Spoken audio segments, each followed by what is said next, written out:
Pessoal, bom dia, professor Diego falando.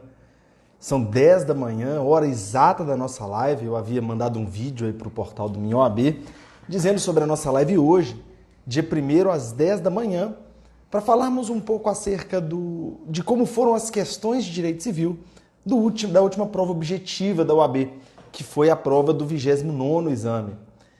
Deu 10 horas certo. Na verdade, eu me conectei um pouco antes, lá pelas 9h57, 58.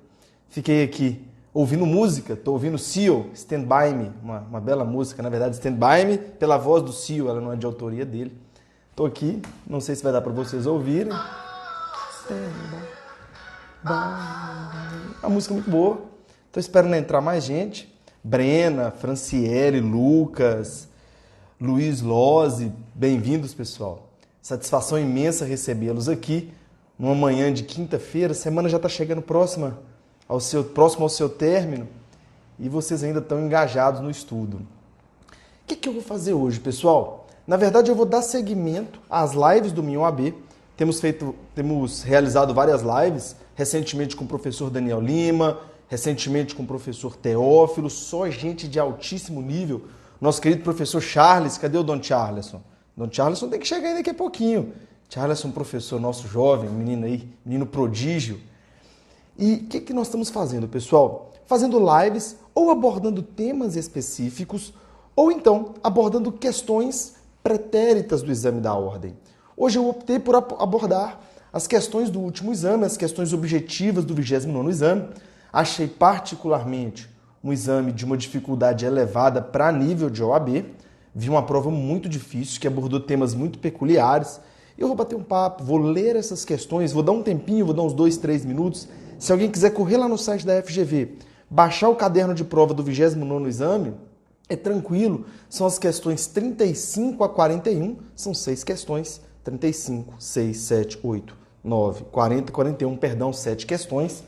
E vai dar para a gente bater um papo, compreender como está refletindo, como está pensando o examinador da OAB, como que nós podemos fazer para otimizar nosso estudo e podemos, obviamente, fazer um mapa de quais foram os temas que mais caíram, os temas que menos caíram. E agora, já com 11 pessoas, muito honrado com a presença de vocês, eu vou começar. Ô, gente, só para constar, vou tomar uma aguinha aqui, se liguem. Opa!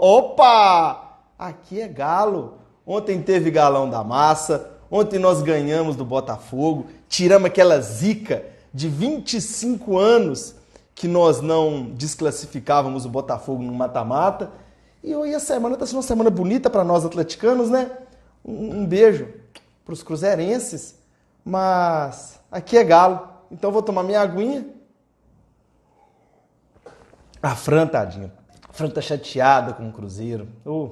Tudo há de passar. Ainda é tempo, Fran. Você é jovem, dá para vir pro lado do Galo. E vou fazer parte desse movimento. Galera, vamos lá então. Acho que passaram-se 2 ou 3 minutinhos. Já deu tempo de buscarmos a prova lá no site da OAB FGV. Bia, que bom te receber aqui, Bia. Um beijo para você. Bia Beatriz. Não, vem com esse coração azul. Não, sai fora. Vamos lá. Pessoal, questão número 35 desse último exame da OAB, uma questão longa, é uma questão complexa, não achei essa questão fácil, nós vamos ter que abordar diversos tópicos.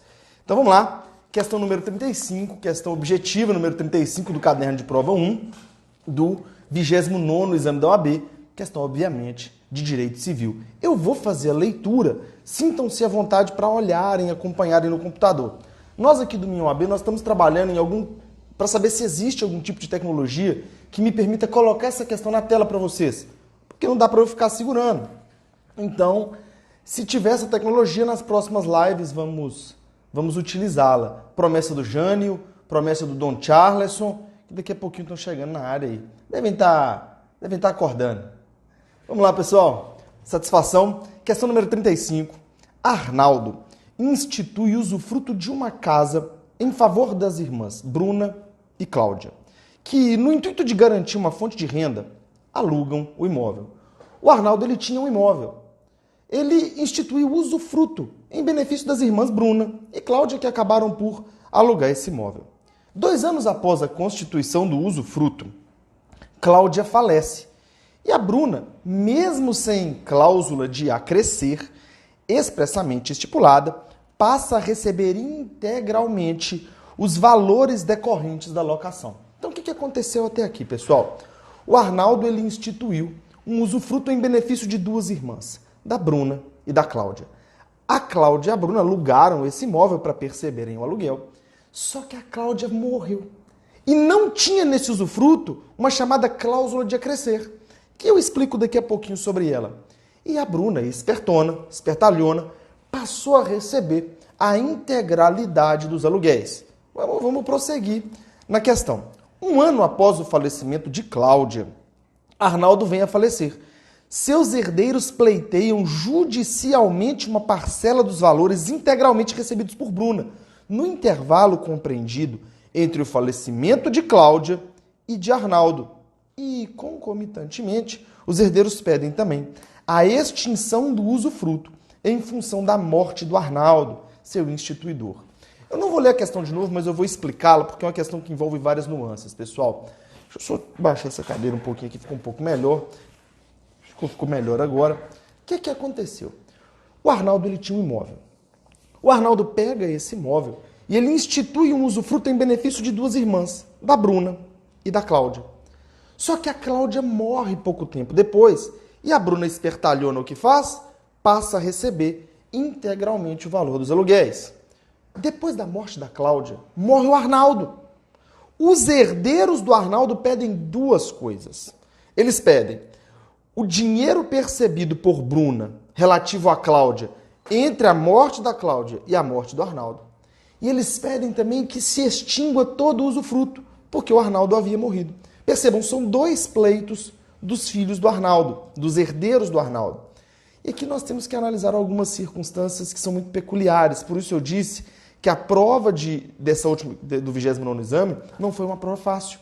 Foi uma prova de uma dificuldade elevada e aqui uma questão extensa e que aborda temas muito específicos. Aqui o cerne dessa questão está nos artigos 1410 e 1411, que são os artigos que tratam da extinção do usufruto. Antes de tudo, vamos lá. Quando a Cláudia morre, a Bruna ela pode passar a receber a integralidade dos aluguéis? Quando a Cláudia morre, a Bruna ela pode receber essa integralidade dos aluguéis? A resposta a essa pergunta, pessoal, está no artigo 1411. E ele é muito específico.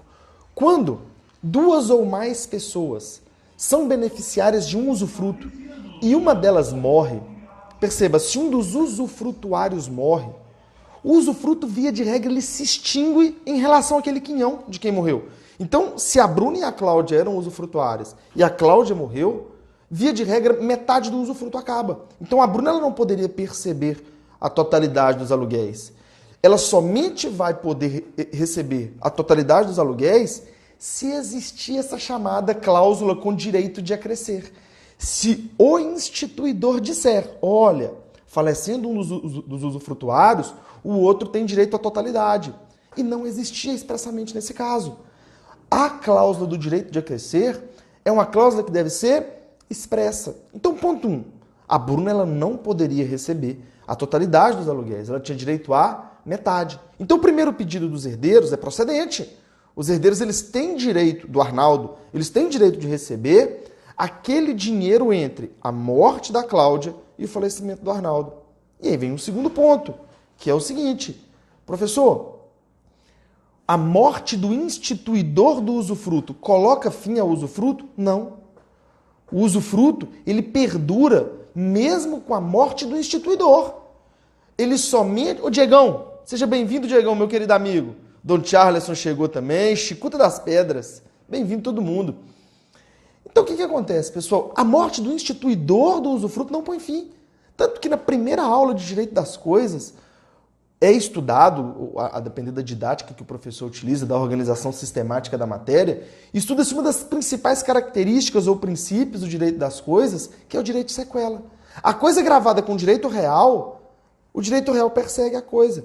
Então, se há um usufruto gravado e o instituidor falece, os herdeiros do instituidor devem tolerar aquele usufruto até o seu termo final, estipulado pelo próprio instituidor.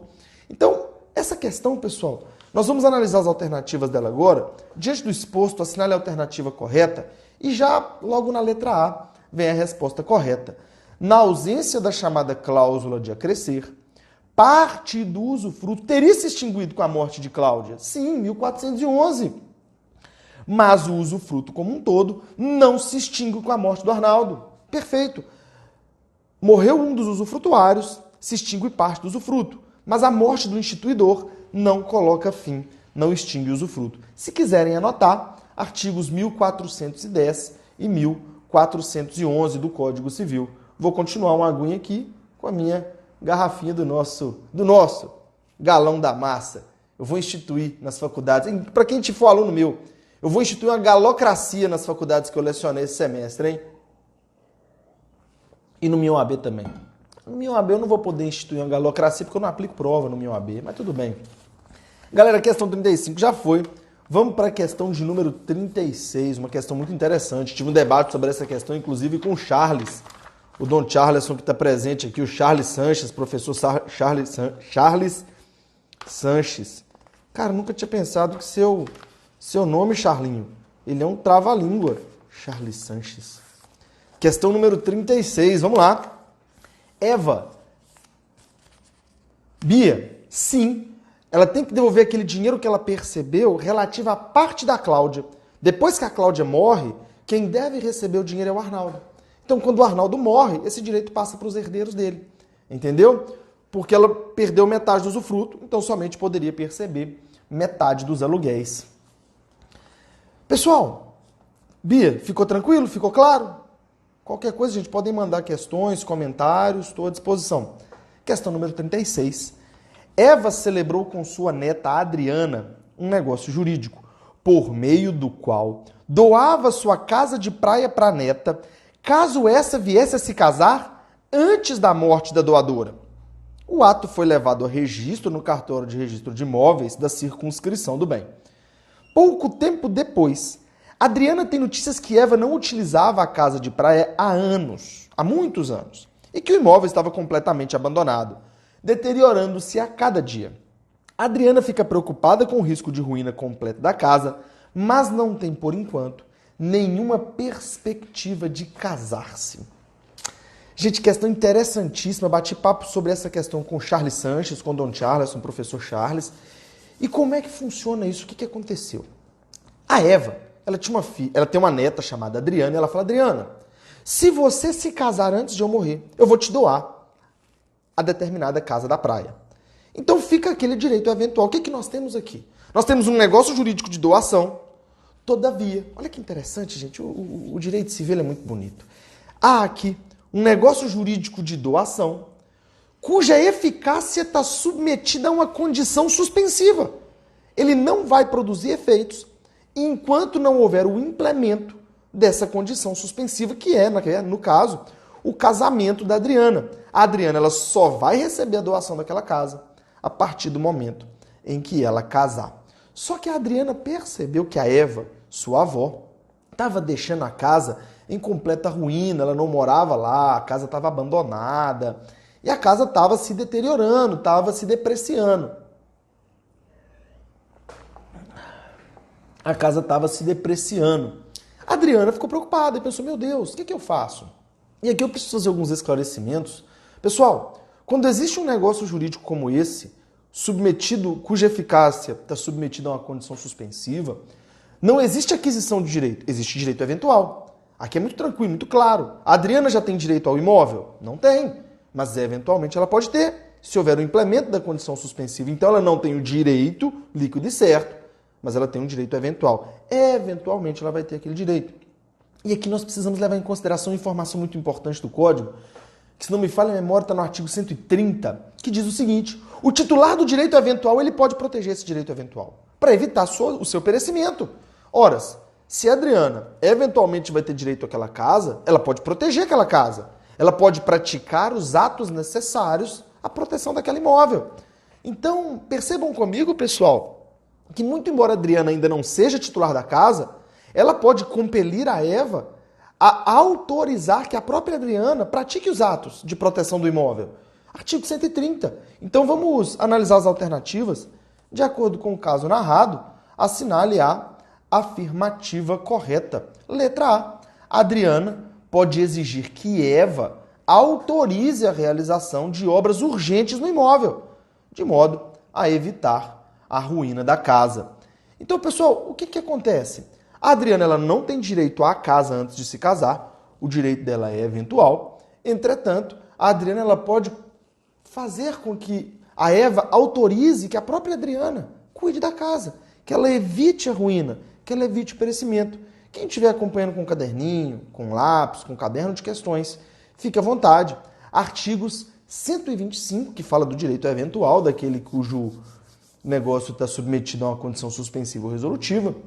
E também artigo 130, que fala do direito daquele que tem um direito eventual a proteger para evitar ruína. Bacana? Então, questão número 35, letra A, fundamento 1410 e 1411. Questão número 36, também letra A, artigos 125 e 130. Vamos então para a questão de número 37, eu não quero me estender demais para não nos prender aqui. Vi que chegaram mais pessoas. Pessoal, muito obrigado pela presença. Léo Gafanhoto Werneck, bacana demais. Obrigado, Diego. Rapaz, saudosos tempos em que o Diego era artilheiro. Preciso voltar a desfilar meu futebol pela relva. O campo me chama. Mas eu volto, um dia eu volto. Falando em futebol, não consigo. Vamos lá, galera. Questão número 37. Mariana e Maurílio. Questão muito interessante, muito maldosa essa questão 37. Mariana e Maurílio são filhos biológicos de Aldo. Este, por sua vez, nunca escondeu ser mais próximo de seu filho Maurílio, com quem diariamente trabalhava. Quando do falecimento de Aldo, divorciado na época, seus filhos constataram a existência de testamento, que destinou todos os bens do falecido exclusivamente para Maurílio. Caraca! Então venham comigo. Mariana e Maurílio são filhos do Aldo. O Aldo trabalhava com um dos seus filhos, que é o Maurílio. E o que acontece? O Aldo preferia o Maurílio. O Aldo fez um testamento em que ele deixou todos os seus bens, a integralidade dos seus bens, para o Maurílio. E aí? Como é que funciona? Como é que fica a Mariana? Esse testamento é nulo? É anulável? A Mariana tem direito de reclamar alguma coisa? Se a Bia estiver na live ainda, a Bia vai se lembrar que nós tivemos essa aula. Nós vimos a questão dos herdeiros necessários, da legítima dos herdeiros necessários. Tem que ser respeitada. Então, o que acontece aqui nesse caso, pessoal? A gente precisa bater um papo, porque essa questão é muito maldosa. O Aldo, ele pode fazer testamento? Ele pode fazer testamento. Mas ele, tendo outros herdeiros necessários, ele pode deixar tudo para um dos herdeiros necessários? Não, ele não pode. Porque os herdeiros necessários têm direito à legítima. E a legítima corresponde a 50% do patrimônio. Então, como é que funciona aqui, pessoal? O Aldo ele pode fazer um testamento. E ele pode beneficiar um herdeiro necessário com sua parte disponível. Ele pode deixar toda a sua parte disponível para um dos herdeiros necessários. Artigo 1849, se não me falha a memória. Eu tenho certeza. Se não me falha a memória, não. Está lá. 1849. O autor da herança ele pode deixar sua parte disponível para um dos herdeiros necessários. E esse herdeiro necessário ele não perde. Esse herdeiro que recebeu a parte disponível, ele não perde o direito de participar da legítima. Então, venham, o Aldo deixou todo o testamento, tudo em testamento, para o Maurílio. Ele pode deixar bens, tranquilo. A grande questão é, o que vai acontecer com esse testamento? Gente, aqui há um equívoco muito grande. Muita gente pensa que o testamento que excede a legítima, ele é nulo, ele é anulável. E não é isso que acontece. As disposições testamentárias que ultrapassam os limites da legítima, elas não são nulas, mas elas serão reduzidas. Elas serão objeto de redução das disposições testamentárias. Elas vão ser reduzidas até que se encaixem dentro da parte disponível. Então o que vai acontecer? Esse testamento que deixou tudo para o Maurílio, ele é nulo? Não. Ele vai ser reduzido até que abranja apenas 50% dos bens, até que abranja apenas a parte disponível. E aí percebam, o Aldo ele vai receber 50%, o Aldo não, perdão, o Maurílio vai receber 50% e sobram 50%, correspondentes à legítima. O que vai acontecer aqui? O Maurílio ele ainda participa. Esses outros 50% vão ser divididos entre Maurílio e Mariana, ficando 25% para Mariana e 25% para o Maurílio. No frigir dos ovos, o Maurílio fica com 75%. Mas a legítima da Mariana, que correspondeu nesse caso a um quinhão de 25%, foi protegida. Então o que vai acontecer aqui? Serão reduzidas as disposições testamentárias e o restante vai ser dividido entre o Maurílio e a Mariana. Vamos analisar as assertivas aqui, vocês vão entender por que eu disse que essa questão é muito maldosa. Sobre a situação narrada, assinale a afirmativa correta. Letra A. O testamento de Aldo deve ser integralmente cumprido. Isso está errado. Ele não deve ser integralmente cumprido porque, obviamente, aqui há uma violação à legítima da Mariana. É Mariana mesmo, né? Letra B. A disposição de última vontade é completamente nula. Não, ela não é nula. Ela vai ser reduzida para que se encaixe dentro da parte disponível do Aldo. Letra C. E essa letra C é de uma maldade muito grande. Deverá haver a redução da disposição testamentária, respeitando-se assim a legítima de Mariana, herdeira necessária, que corresponde a um quinhão de 50%. Não. Da totalidade da herança. Não. A parte da Mariana vai ser de 25%. Porque percebam, 100% da totalidade, 50% parte disponível, sobram 50% que serão divididos entre Maurílio e Mariana, 25% da totalidade para cada um. Resposta correta, letra D. Deverá haver a redução da disposição testamentária, respeitando a legítima de Mariana, herdeira necessária, que corresponde a um quinhão de 25% da totalidade da herança. Então, letra D. Se quiserem fundamentos, vamos lá. Artigos 1845, artigo 1849 e artigo 1967. Confia no pai e anote 1845, 1849 e 1967. Já vimos questão 35, 36, 37. Passemos então para a questão de número 38. Ufa, finalmente uma questão pequenininha sem que tenhamos que ler muito. Vamos lá. Asdrúbal praticou feminicídio contra sua esposa Ermengarda. Caraca, Asdrúbal e Ermengarda. Legal. Asdrúbal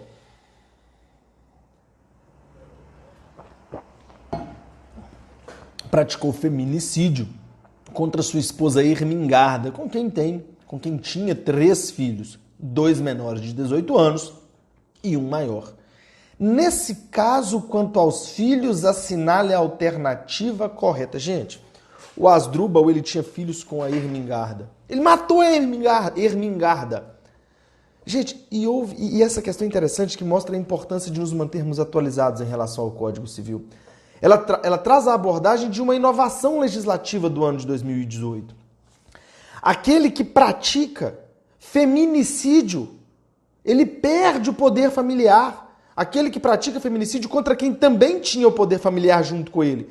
Então, se o Asdrúbal matou a Ermengarda, praticou feminicídio contra a Ermengarda, ele vai perder o poder familiar dos filhos decorrentes dessa união, dos filhos que ele tinha com a Ermengarda. Mas é óbvio que essa perda ela acontece por ato judicial, contraditório, ampla defesa, devido processo legal.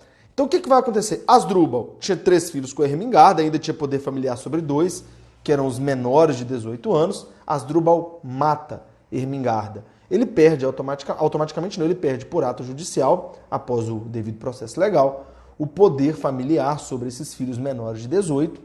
E essa resposta está no artigo 1638, parágrafo único, inciso 1, a linha A. Vem que a mente do Diegão ainda funciona, hein? Então vamos lá. Vamos ver as alternativas. Letra A. Asdrúbal terá suspenso o poder familiar sobre os filhos. Não há que se falar em suspensão. As hipóteses de suspensão estão no artigo 1635 e não são essas. Letra B. Asdrúbal perderá o poder familiar sobre os filhos menores por ato judicial. Perfeito. Questão número 38, letra B. Artigo 1638, parágrafo único, inciso 1, a linha A. Questão 35, 6, 7, 8. Vamos relembrar os temas que nós abordamos? Questão número 35, usufruto. Questão número 36, vimos a eficácia, o plano de eficácia dos negócios jurídicos, condição suspensiva, resolutiva, direito de proteger o direito eventual. Questão anterior, que foi a questão 37, direito das sucessões, redução das disposições testamentárias, herdeiros necessários, legítima. Questão número 38, poder familiar. Então já passeamos aqui pela parte geral, já passeamos pelas sucessões, direito das coisas, direito de família. A prova foi muito ampla. Questão número 39, Gumercindo. Vocês estão prontos? Questão número 39, Gumercindo, e eu não paro de beber minha aguinha. Vocês não sabem se tem água aqui dentro, se tem só água. Gumercindo, 77 anos de idade, vinha sofrendo os efeitos do mal de Alzheimer, que, embora não atingisse sua saúde física, perturbava sua memória. Durante uma distração do seu enfermeiro, o Gumercindo conseguiu evadir-se da casa em que residia. A despeito dos esforços de seus familiares, ele nunca foi encontrado. E já se passaram 9 anos do seu desaparecimento. Agora, seus parentes lidam com as dificuldades relativas à administração e disposição do seu patrimônio. Assinale a opção que indica o que os parentes devem fazer para receberem a propriedade dos bens do Gumercindo. Parte geral. Pessoal, venham comigo. Eu achei as questões desse exame muito bem elaboradas, questões complexas, porém questões que abordam questões inerentes, situações inerentes ao dia a dia. Gumercindo, 77 anos, foco na idade, 77. Ele começou a ter Alzheimer. Isso não o prejudicou fisicamente, mas ele ficou distraído, esquecido.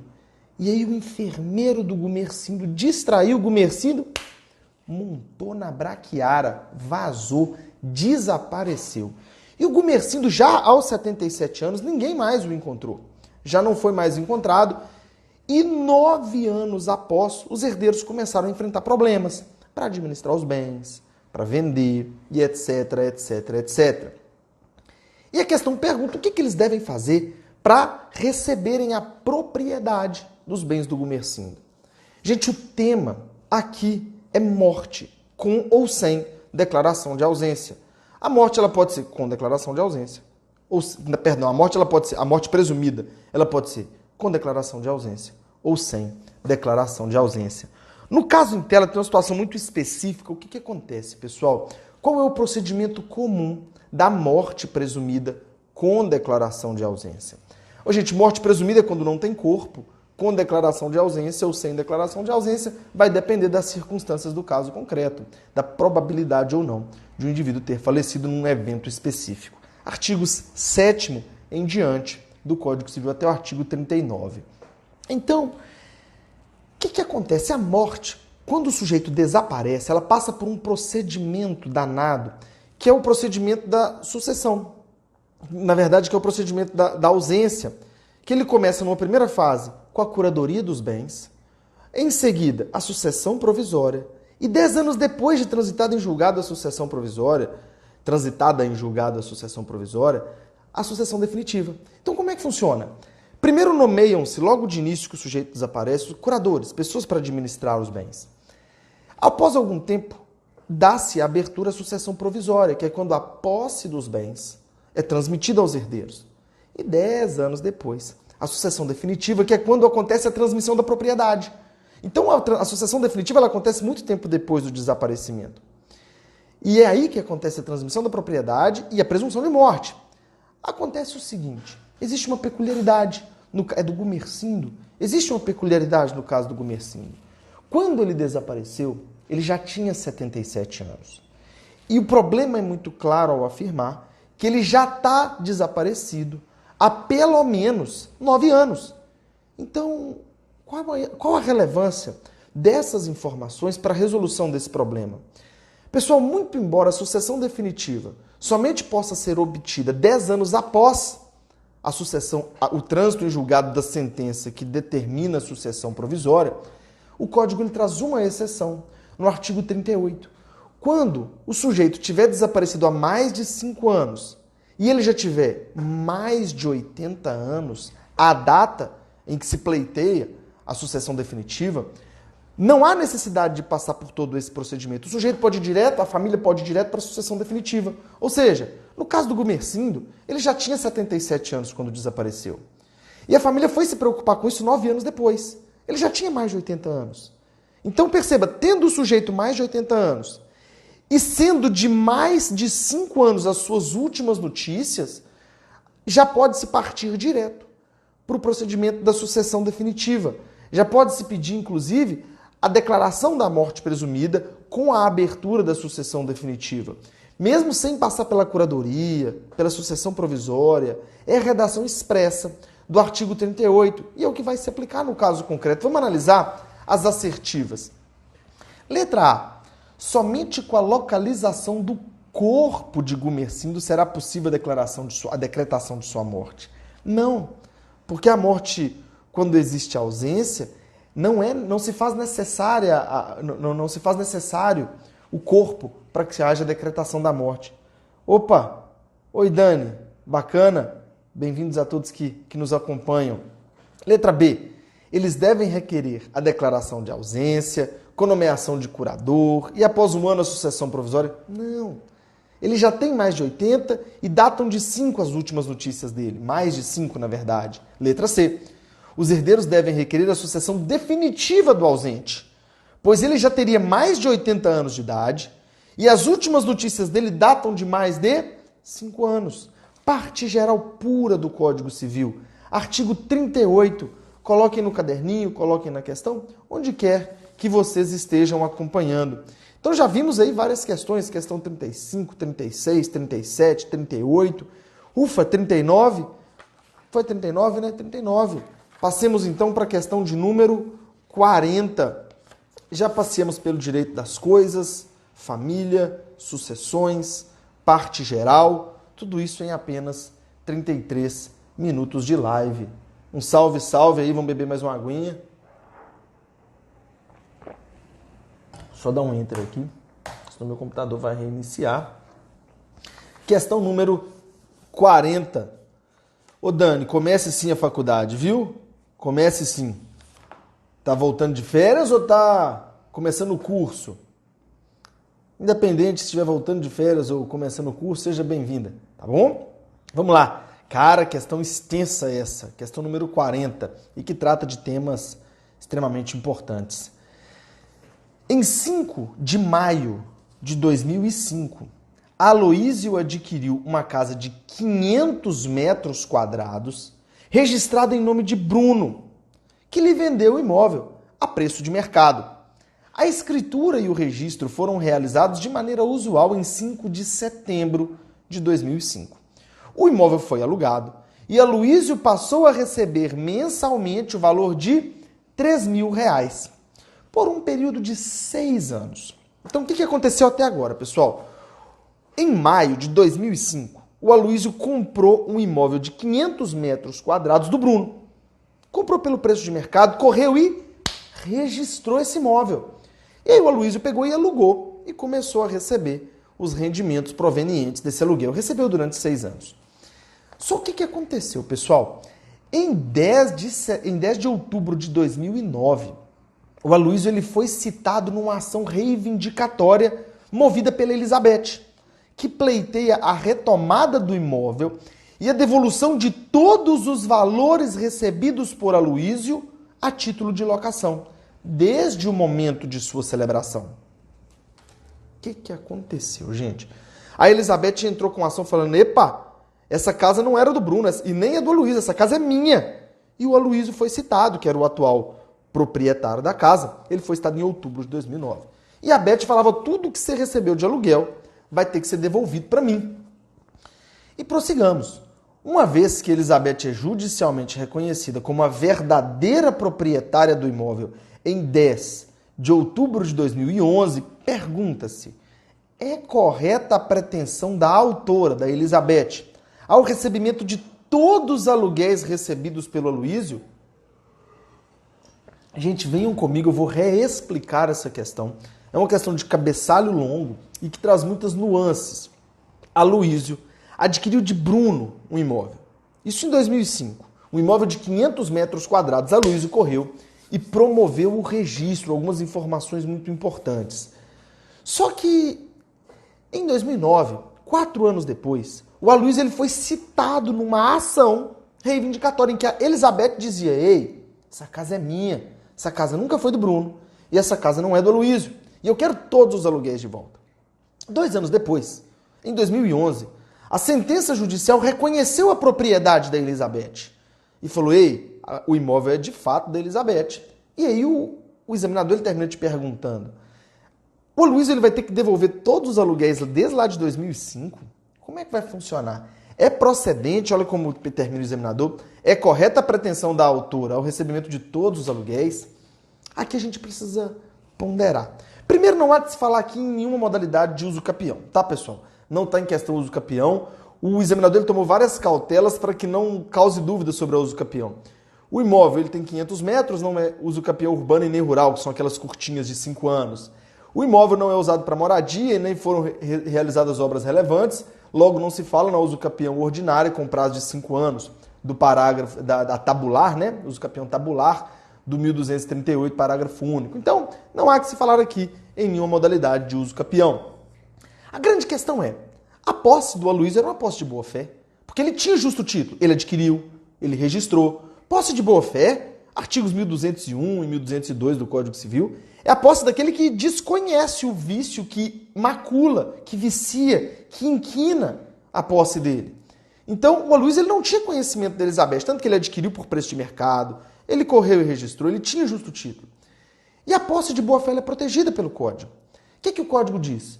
O possuidor de boa-fé ele pode perceber os frutos enquanto perdurar a sua boa-fé. Ou seja, enquanto ele não tiver conhecimento dos vícios que inquinam aquela posse.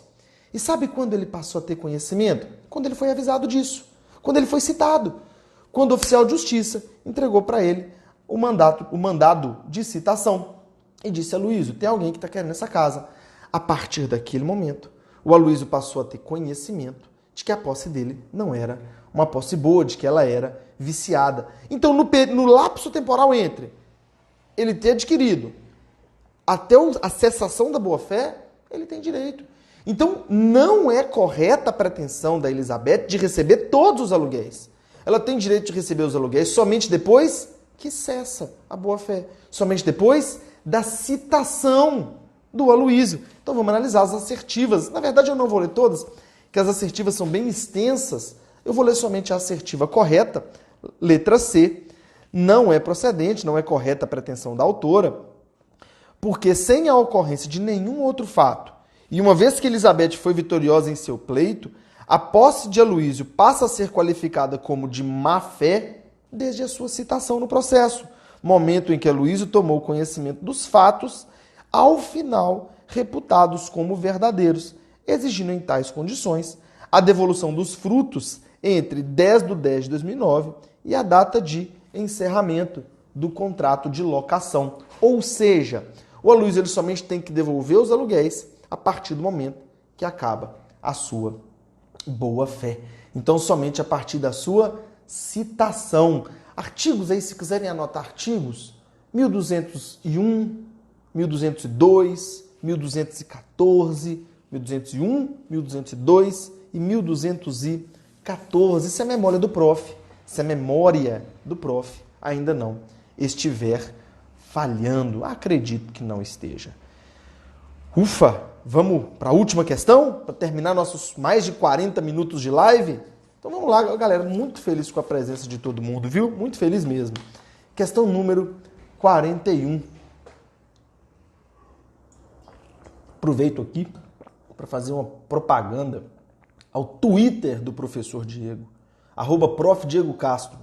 Eu não sou muito ativo no Instagram pessoal, aqui no meu AB eu sou, mas lá no Twitter eu gosto muito de emitir opiniões sobre vários assuntos. O Instagram é uma rede social diferente do Twitter. O Twitter nos obriga a raciocinar de forma objetiva, concisa. É @Prof. Diego Castro. Adicionem lá. Bacana? Questão 41. Márcia transita... Essa questão é interessantíssima. Márcia transitava pela via pública tarde da noite, utilizando uma bicicleta que lhe fora emprestada por sua amiga Lúcia. Em certo momento, Márcia ouviu gritos oriundos de uma rua transversal e, ao se aproximar, verificou que um casal discutia violentamente.